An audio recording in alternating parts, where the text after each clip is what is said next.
I'm Will with Angel Phoenix Magazine. Joe's behind the camera. We're here at the Calico Room with Chuck Mosley, formerly of Faith No More. How are you guys doing today? Excellent. Yeah? Fine. Followed some rain in here, or they followed you? Yeah, kind of same thing. Hurricane tour. I'd like to point out before anybody else does that I noticed when I walked up here, I saw the poster for the show, and I'm wearing the exact same thing as I am. He doesn't change, it's okay. I brought more than one outfit, but You did bring two. And I just happened to wash like 4 or 5 shirts and some underwear and these pants yesterday and took a shower. So it may appear that I'm just wearing the same thing every day, but I wear the same clothes all the time anyway. But these are actually clean, and so am I. So I don't know where they got that picture from, but it's pretty dang recent. Chris is in there. Yeah. So other than that, I'm doing great. Excellent. Big fan. Awesome. It's good to hear. Glad you guys got here safe. I don't know where I'm supposed to be looking at the camera. Maybe. We'll just look off maybe like to the top right. Pose. Get your good side. I don't have one. Yeah. It's definitely not a profile. Okay, here we go. Good show. Hey, should we watch our language in this? Not necessarily. It's No. open. It's All right, open. because I have no filter. I don't have a filter either, but we're Neither do I. if we need to. I have no fucking filter. Okay, go ahead. Sorry. Awesome. So, Chuck, if you want to tell us a little bit more about this project that you're doing, that you're on tour with, how is it different from Faith No More? The year. The music is a little harder, tougher, more rhythmic. Just kidding about that. It's different from Faith No More because it's not Faith No More. I was in Faith No More. I won't say that's inconsequential because otherwise I wouldn't be here and you wouldn't be asking about Faith No More. But it's God, what is it? It's just. It turns out to be like when me and Doug started this last year. It's you know, a conglomeration or anthology, if you like, of just everything I've done since like around 1981 on up to about right before we left out on this thing where I wrote like 11 new songs. So we had to push some of the other stuff out and to make room for the new songs because they're so good. But it's still the same thing, so it includes everything, including Faith No More and a little snippet from Bad Brains era, something that I wrote with them that was never released, but it was recorded, but I've never heard it. I may have it on my phone, but I can't get in there, so I don't know until I get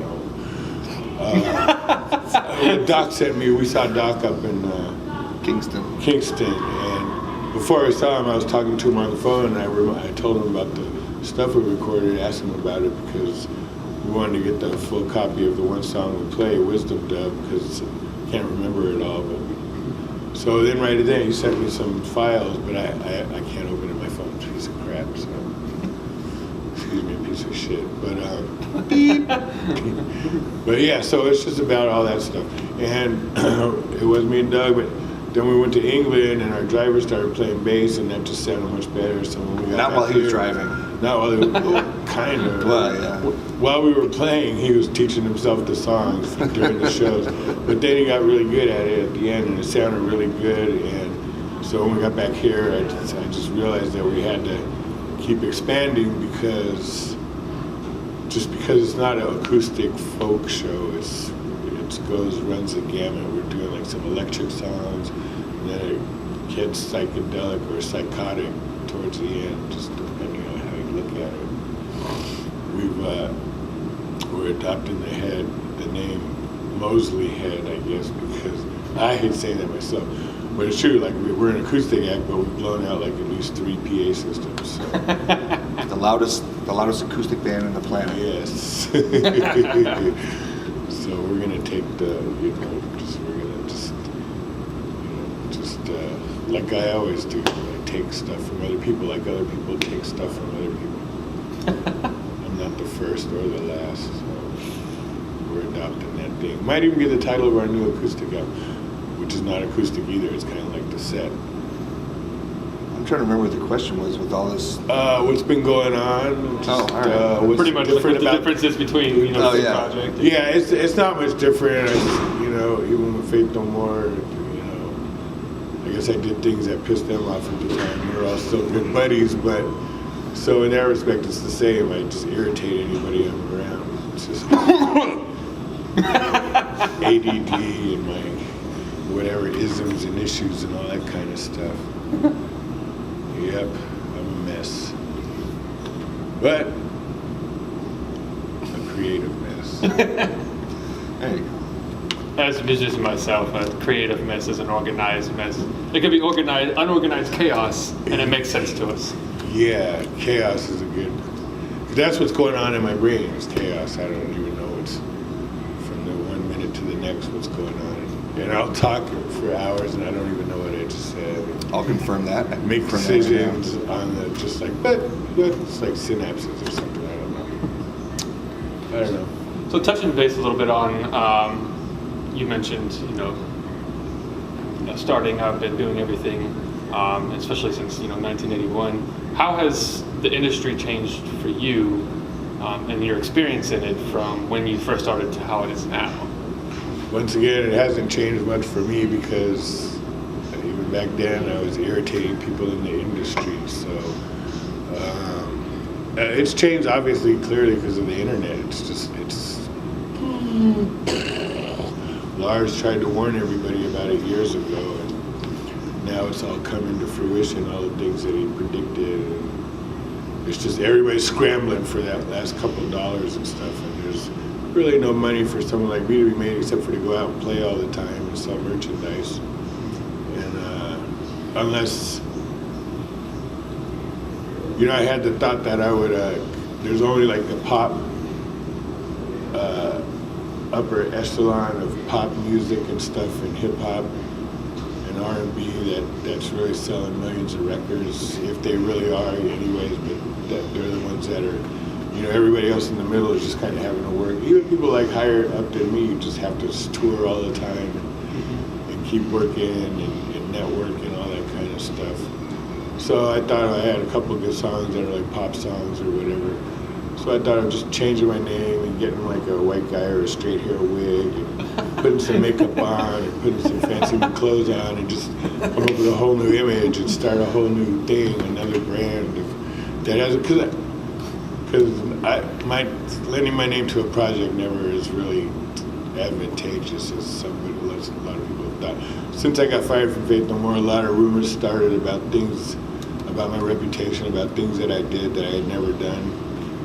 Most of them up until that point, and I just got a reputation with the industry from that point on, which never no one would ever gamble on me or anything. But I just been the same person, just doing the same things, just making music. And, I'm not the only one with issues in the rock music world or whatever. I'm pretty sure I'm not.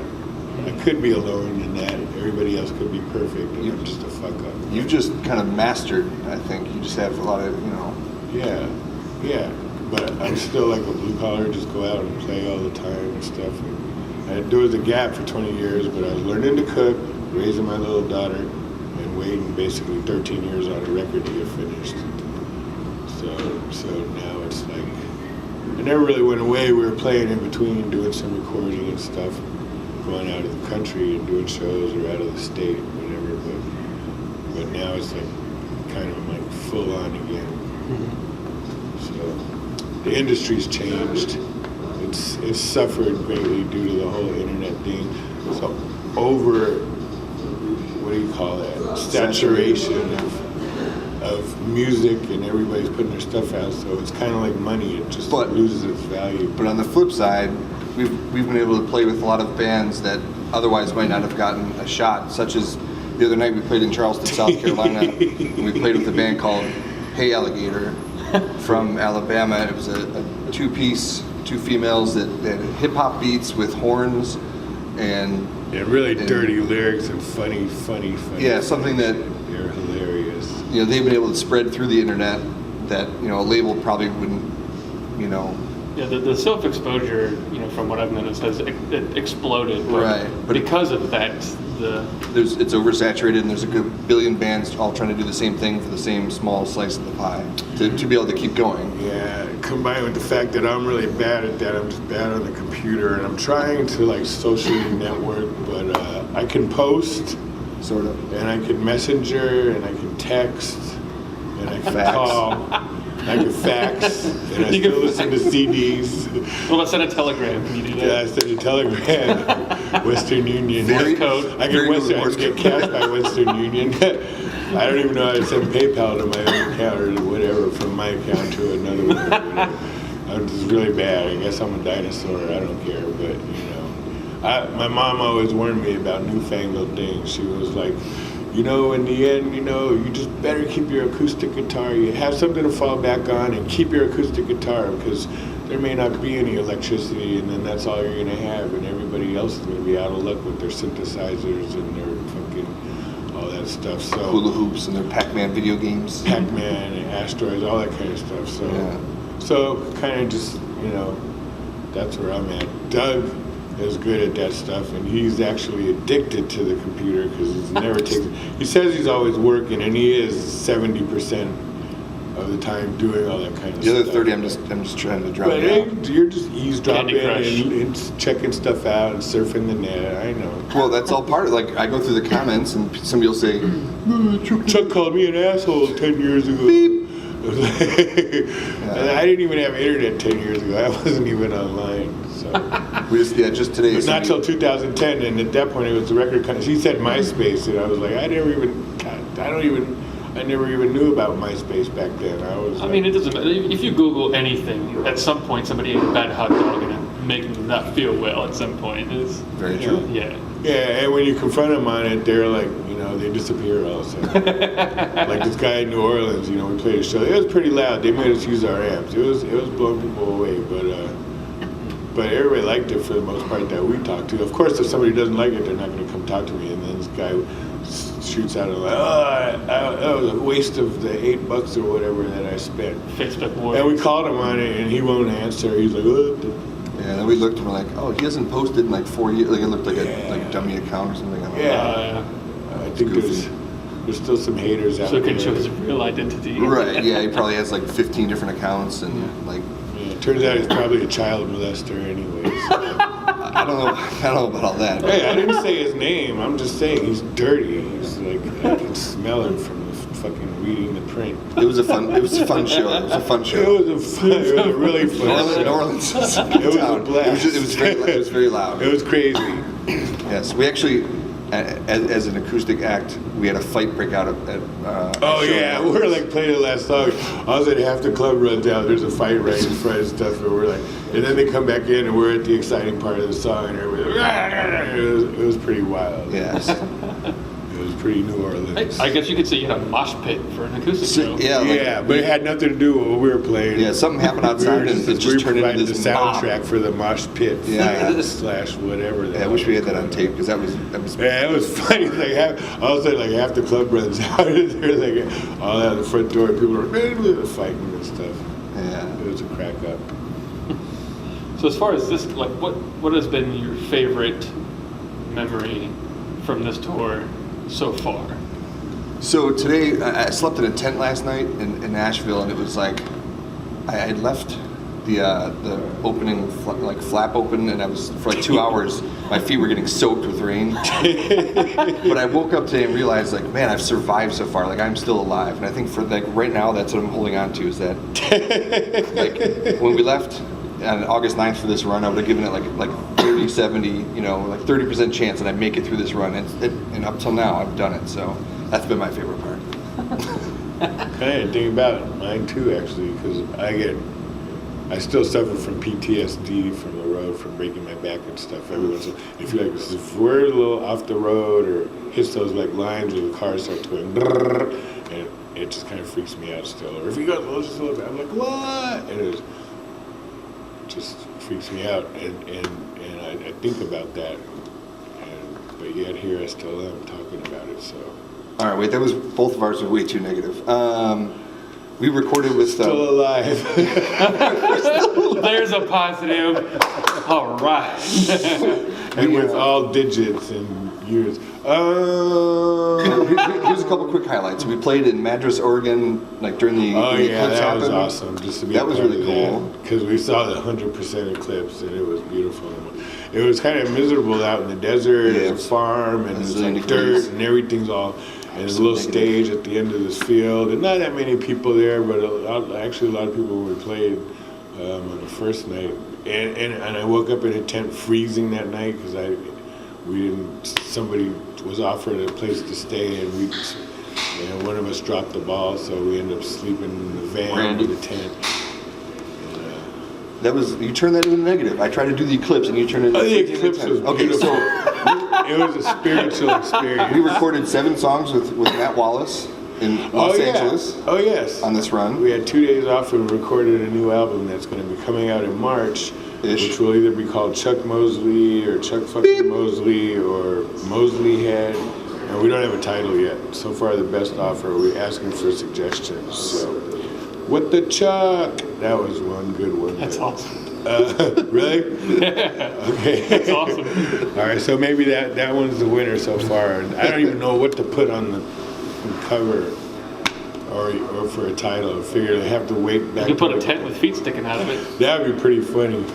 One of the new songs is like a 15-minute song where Chuck kind of handles the first 3-4 minutes where it's just nice and mellow, and then we go into this really long, ridiculously loud, fast kind of psychedelic jam and melodic, And I think so. As far as my favorite memory, I think that song kind of kept us up all night. Like, are we gonna be able to pull this off live and whatnot? And I think a couple of times we've really hit that song where everything just kind of works. And I think that's kind of my favorite. When that's people are like, "Oh, wait a minute!" And they're like, "What?" Yeah. So I think that's probably. And when we recorded it, we were all. Well, at least I don't know if you were, but all the rest of us were super nervous. I was totally sober as I have been since January. Nervous. Yeah. Oh yeah, you guys were nervous. I didn't know how we were going to pull it off, but we actually did. We 2 takes, we got it done. Because it's like a visual and an audio call. It's like you got to be watching, and we all got to like. There's no like metronome because at one point it starts to speed up. Everybody kicks in. It's just a mess. It's like what's going on in my brain. That's a good song. It's called Relocation. But we pulled it off on record, so we got a whole album done. There you go. So there's some positive. All right. Yes. And we're alive. And seeing Matt for the first time in 30 years. As you know, he did the first Faith No More records, so he made me a singer, so it was like really a gift. So there were a whole lot of positives. Mm-hmm. Played some really good shows where people didn't want us to stop playing, where there was a lot of people there. We met a lot of great people on the road too, which is awesome. Yeah, really a lot of nice people. I got invited to a wedding. He was going to fly me out to Las Vegas. Well, because he wasn't going to get married, and he was like, the first night we were like staying at his house in Washington, and he was like, so I'm 47, and I have my 2 kids, but she's younger, and she wants to have a baby and get married. What should I do? I said, do it.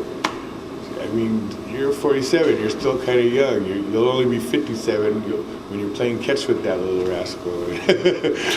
And if you love her that much, just do it. So he like calls back after we left. He's like, texts me. He goes, "Oh, guess what? Okay, I took your advice. We're having the baby. He'll be here next year." And I went and talked to her father and got his permission to ask her for her hand in marriage. And we're going to Las Vegas and getting married. And I wrote back, "Dude, I was just kidding. Don't do that." And I let it soak in for I said, "Don't do that. I'm not married." He's like, let it go for about 5 or 6 or 8 minutes, and then okay, I'm just kidding about that. Congratulations. We had a couple get engaged on stage, not this year, but last year in England. Nice. There was a couple. He was from England, she was from Australia, and they came to 6 shows on our run in England. And the 6th show, I talked to them both, and they both brought the subject up. So at the end of the show, I said, "Hey, if there's anyone here that wants to ask any questions," and he got up and proposed to her on stage. So that's awesome. That was awkward for even me. And Chuck serenaded him with the song. And did I? Yeah. I figured he would have gotten on Facebook and said, "Don't do it," or something. No, I pulled her aside and said, "Oh, you should be right now." No, I didn't. They're both really, really cool. Ian and Zoe. Yeah. Yep. So. Well, to kind of just wrap this up a little bit, for somebody that's been in the industry as long as you have, Somebody's old. well seasoned, I should say. Old. And, you know, being on tour for as long and as many times as you've Ancient. gone on tour, since dinosaurs roamed the earth, Or before. or before. I think he threw the asteroid down. What advice do you have for any upcoming musicians, aspiring artists that want to take that next step to be able to do what you have done? Get a degree in something you can make a lot of money at, and then if you still feel that way, go for it. Just like what my mom told me. I don't recommend it for anybody who doesn't have. I mean, if you can come up and you're 12 years old and become a pop star, then great. That's really lucky, but it's like a crapshoot any way it goes. But if it's what your passion is, then do it. You get years of like long, ugly, boring, hot, freezing drives, terrible food, unhealthy sleeping conditions, unhealthy relationships, broken relationships, stress and strain. But for that hour every night, for me, it's like, I mean, it's like that or cooking. So I could never tell anybody else to go do that. But if that's where your passion is, then go for it, bro. Because you have to do what makes you happy. By bruh, I mean boys and girls. Just like dude. Dude has become a, not ambisexual. Universal but, term. Yeah. It's All right. No, what's that? Unisex term. Unisex. Okay. All right. So, yeah. Just want to clarify, just in case. I don't know what the kids are saying. Go for it, girlfriend. Girlfriend. If that's what you love, you gotta do what you love, because otherwise your fucking life is gonna suck. So, honesty is the best policy. It's true. No, I think if, like I said, if the songs are there and the music's coming out, it's going to find a way to come out, and then you find the best way to get them out and either Do we play have time to live get or those tour. guys up here to introduce our kids? No, I think they're a lost cause. Oh, gosh. Find a way to make it happen. Don't let anybody tell you can't do it. Don't let the radio because- stations or a record label or a manager or a club tell you can't. Find someone who will help you to do it That's or one do it thing. yourself. In my 157 years on this planet, people have been telling me not to do and I can't do. And I've been just telling them all along, just, okay. But I do it anyway. I don't listen. That's true. Half my life is telling him not to do something. He doesn't. I totally don't. It's my nature, but it just keeps Reminds me of going. parenting. It's kind of like, yeah. Well, we I was adopted, so there you go. we've nicknamed ourselves the Bickersons. Yep. Well, actually, my girlfriend nicknamed Well, me. yeah. He's George and I'm Harriet Bickerson. But there was a real TV show called that, so I can't remember their real name. So George and Harriet's apropos. There you go. So, I gotta have somebody along tell me I can't do something, but Yeah. generally I'm not gonna listen. But I pull him away from the edge. He pulls me towards the edge. It works out. yeah, like the last night in Europe, try to take a shot, Doug, relax. He's like, no, I gotta do this, but I don't gotta drive. You don't gotta drive, but I gotta do the books, and I gotta look, and we gotta get there. And I'm like, whatever, dude, take this bottle, and by the end of the night, take this bottle, hey. And then by the end, one of the cover songs we do by Mr. Mike Patton, Doug was on the stage in Paris at the end of the night, right, hours before I'm getting back on a plane. His wife was there, the empty bottle of Jack Daniels. He finally cut loose. Well, And it felt so good, didn't it? It I sure don't did. remember. no, it sure did. It sure did. It did. But, And it was him and his wife's anniversary, so Yeah. that's why she came out there at the time. Yeah. So. Nice. Awesome. Well, appreciate you guys definitely sitting down with us for this few minutes to Yes, talk and thank tell you. us what you Thanks for think having about us. everything. Tell us about your TV show, radio. Or, TV show? Or internet. Camera thing. Yeah, because you're filming it. Well, that's a tripod. That much I know. I am. That's a light. I told you, I'm like well versed in 21st century. And I'm sorry, dude. I 19th century. don't see many people with dreads around here, but yours looks like it's been growing from the Mesozoic era, so it's like coming out from the top. If I had never cut them in fucking 37 years or whatever that I've had them, they would be like, I'd have them in a bag and pushing them around in a car. Last year, I mean, I cut them off when I moved to Cleveland in '96, and I've cut them 4 or 5 times since then. And still last year, they were like down by my ass. So I cut them all off because I like the mohawk. So I like the dreadlocks, but I like the mohawk, and I want you to be able to see the mohawk. So If you had a mohawk of dreads. yeah, whenever it gets too long, it just doesn't look like a mohawk anymore. So I just keep cutting it, but it keeps growing no matter how old I get.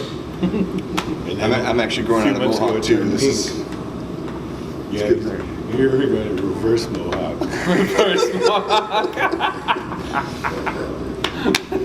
You could do a legit one though on your beard. yeah.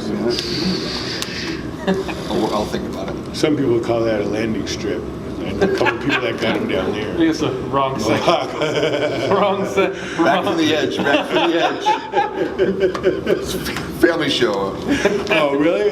That's why I was asking about your show. Like, tell No, me I'm about your show. just. Not really a family show. It's not really like a show or anything. What is it? Angel Keep evading Phoenix, the question. Angel Phoenix magazine is its sole purpose is to give exposure. Oh. Really, especially to anybody that. Yeah, the landing strip especially. No, don't have And dinosaurs. They're still alive, kids. I promise. you. Brazilian Living wax. proof. Just kidding. I'm totally 70s. But But yeah, it's geared towards giving exposure to all bands, whether they're signed, unsigned, independently, doesn't matter. It's a way to get them out there. That way, it's cool. as a musician myself, I personally am right there with you 100% on the whole internet oversaturation and things like that. So I mean, this is a way to get people to know the bands, to be personal with them and the artists. It's our chance to scare everyone away. Yes. Yes. Whoops. Don't do it. Keep an acoustic guitar. Have something to fall back on, and follow your passion. Don't do what Chuck says. Do what he does. Yeah, don't do what I don't do. Do Don't what do I anything say. Chuck would do. Don't listen what Chuck upchucks. Yeah. But Yeah. which is just a lot of like I say, I don't even know what just came out of my mouth. I can remember back to when I was 2, but everything I say is just blah blah blah blah blah. Kind of like, you know. But the thing about the oversaturation is just like it's like money. It's like if somebody floods the market, all the value of the dollar goes down. It's the same. It's the same thing. It does. No, I'm picturing like it's like a scene from a movie where like he's taping and the battery is just like at the very end. He's like, "Come on, just end." And he keeps like talking. Because I won't shut up if given the opportunity. Yeah, well, yeah. Most definitely. At some point we have to It'll play take a a show. half hour to get started when we start a set. That's why we need like an hour and a half. So 'cause I'll just be like blah blah blah blah blah blah blah blah. He's not lying. Awesome. Thank you. Yeah, again. no problem. Thanks for Appreciate the it. time. Appreciate it. Thanks again. Sorry, I always takes me 2